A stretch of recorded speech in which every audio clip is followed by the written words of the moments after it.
پوری دنیا کو بنایا ہے اللہ تبارک و تعالیٰ نے زمین کو بھی بنایا ہے اللہ تبارک و تعالیٰ نے آسمان کو بھی بنایا ہے اللہ تبارک و تعالیٰ نے چاند و سورج کو بنایا ہے اللہ تبارک و تعالیٰ نے انسانوں کو چلنے کے لیے فرش کو بنایا ہے اللہ تبارک و تعالیٰ نے اس پوری دنیا کو سجانے کے لیے مخلوق کو پیدا فرمایا ہے کم و بیش 18,000 مخلوق کو اللہ تبارک و تعالیٰ نے پیدا فرمایا ہے اب ذرا اس بات کو مطلب کے ساتھ سنیے گا اللہ تبارک و تعالیٰ نے آسمان کو بنایا ہے زمین کو بنایا ہے چاند و سورج کو بنایا ہے ستارے کو بنایا ہے دیگر مخلوقات کو بنایا ہے لیکن اللہ تبارک و تعالیٰ نے اس پوری دنیا کو سجایا ہے اس پوری دنیا کو بنایا ہے آپ ذرا توجہ تو کیجیے اللہ نے اس پوری دنیا کے اندر تمام مخلوقوں میں اگر کوئی مخلوق افضل ہے تمام مخلوقوں میں کوئی بہترین مخلوق ہے تمام مخلوقوں میں سب سے افضل ہے اگر کوئی مخلوق ہے تو مخلوق انسان ہے وہ مخلوق آدمی ہے اور ذرا توجہ کیجیے کہ اللہ تبارک و تعالیٰ نے پوری مخلوقوں میں جب انسان کو بہتر بنایا ہے انسان کو افضل بنایا ہے انسانوں کو بہترین بنایا ہے تو اللہ نے انسانوں سے بہترین کام بھی لی ہے اللہ تبارک و تعالیٰ کی بارگاہ میں کوئی عبادت ہے وہ نماز ہے ایمان لانے کے بعد ہمارے اوپر سب سے پہلے عبادت فرض ہوتی ہے وہ نماز ہوتی ہے آپ جان لیجیے کہ اللہ تبارک و تعالیٰ اپنے قرآن مقدس سے فرماتا ہے وَمَا خَلَقْتُ الْجِنَّ وَالْإِنسَ إِلَّا لِيَعْبُدُونِ کہ ہر انسان اور جن سے پیدا کیا تاکہ وہ اللہ کی عبادت کرے انسان کو کیوں پیدا کیا تاکہ وہ اللہ کی عبادت کرے اللہ کی عبادت نمازی نہیں اللہ کی عبادت ظاہری نہیں اللہ کی عبادت قرآن کو پڑھنا ہی نہیں بلکہ عبادت نکاح بھی ہے عبادت نکاح بھی ہے نکاح ایک ایسی عبادت ہے نکاح ایک پاکیزہ عمل ہے نکاح ایک بہترین عمل ہے جب زمین و آسمان چاند و سورج انسان پوری دنیا کی تخلیق نہ ہوئی اس وقت بھی نکاح موجود تھا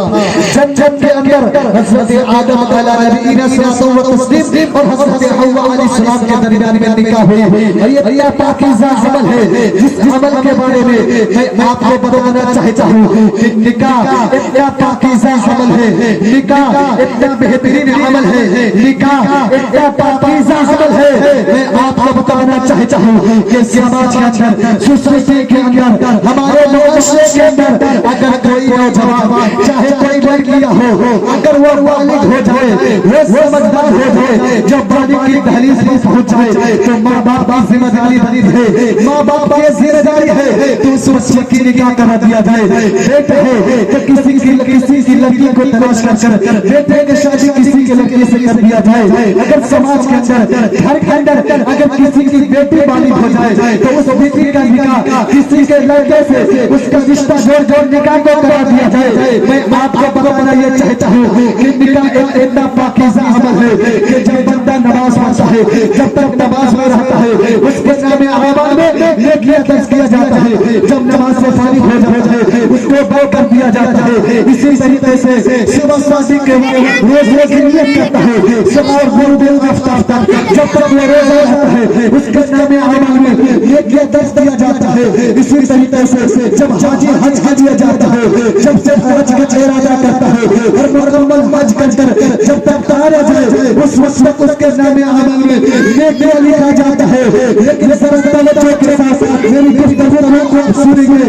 میں آپ کو بتانا یہ چاہتا ہوں اگر کوئی حاجی 15 دن کے لیے جائے تو اس کے نام اعمال میں 15 دن کے نیکیاں لکھی جاتی ہے کوئی حاجی اگر 30 دن کے لیے جائے تو اس کے نام اعمال میں 30 دن کے نیکیاں لکھی جاتی ہے اگر کوئی حاجی 40 دن کے لیے جائے تو اس کے نام اعمال میں 40 دن کے نیکیاں لکھی جاتی ہے لیکن ذرا توجہ کے ساتھ سنیے گا کہ نکاح ایک پاکیزہ عمل ہے نکاح ایک بہترین عمل ہے کہ جس کے بارے میں فرمایا گیا کہ ایک جس انسان کے سامنے ایک سماج کے سامنے ایک لڑکا جیسے ہی اپنے زبان سے یہ الفاظ کو ادا کرتا ہے کہ میں فلاں کو میں نے اپنے نے قبول کیا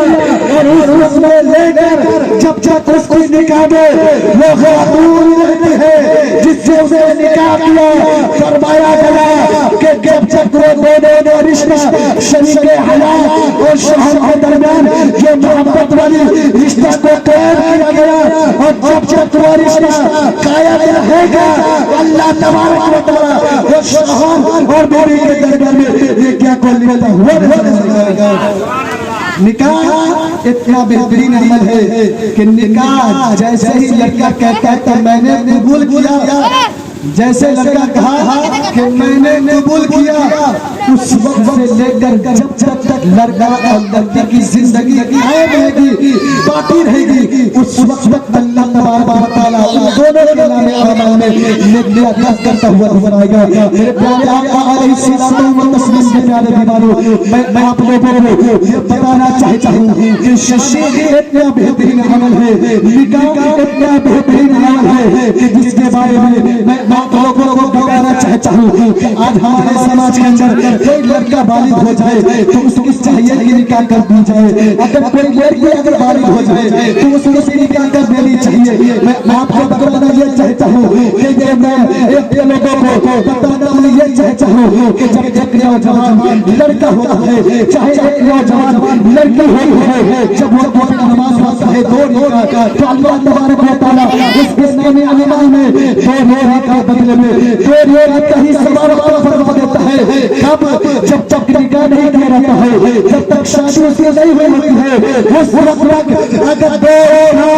نفل نماز پڑھتا ہے تو دو رکعت کے بدلے میں دو رکعت کا ہی ثواب ملتا ہے۔ لیکن جیسے ہی وہ لڑکا اور لڑکی جب ایک دوسرے کے نکاح میں آ جاتی ہے اور نکاح میں آنے کے بعد جب وہی لڑکا اور لڑکی دو رکعت نفل نماز پڑھتا ہے تو دو عوض میں اللہ تعالیٰ